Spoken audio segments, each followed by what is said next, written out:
Liberty City, 1958. Amidst the glitz and glitter of a bustling young movie talent at the height of its golden age, the Rotterdam Tower was a near star in its own right, a beacon for the show business elite. Now something is about to happen that will change all of that. Forever.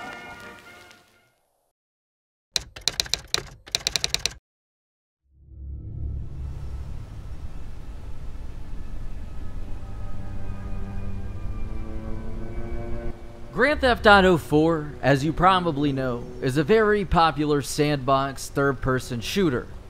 In the game, you play as Niko Bellic, an illegal immigrant who travels to the USA from an unnamed Eastern European country. The game itself is enormous and takes place on a series of islands that are similarly in the middle of the ocean. You know that it's in the United States, but you can never travel anywhere outside of Liberty City and Alderney, the two in-game cities. If you try to leave, you die.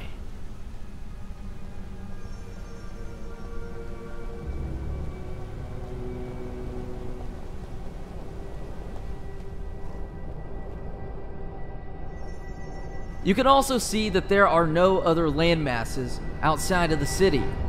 And this is odd, as the game maintains not only that you're playing in your state, but also that the city is able to function as well as its real-life counterpart, New York City.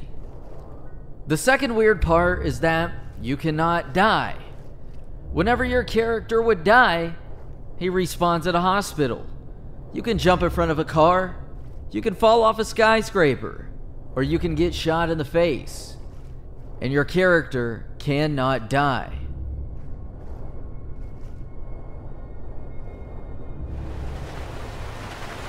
Whenever you get arrested by the police, you get released after they accept a bribe and take your weapons. Even if you go on a shooting spree, kill 50 police officers, and blow up a bus, you can't go to prison. This is especially odd when one considers that there is a prison right there in the game.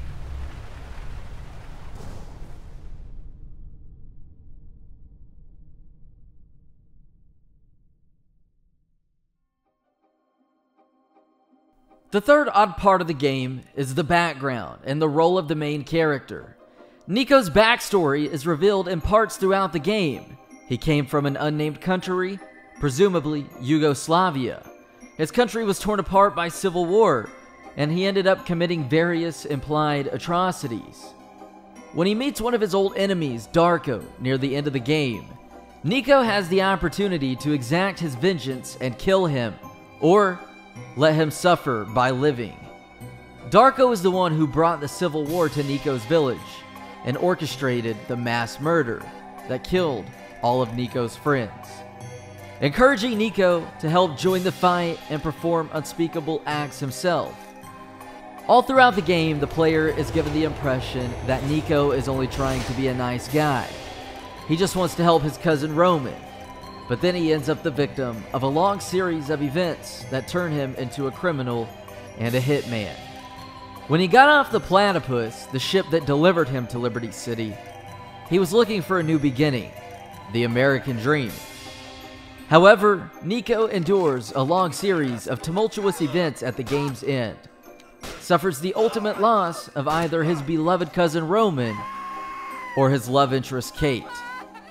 It all seems so horrible for Niko, but does he not deserve it after his past life of murder and violence? He can't leave, he can't die. After the game's events, Niko must live for all eternity in Liberty City. Because Niko never actually arrived in Liberty City. The Platypus never reached its destination because Niko is in hell.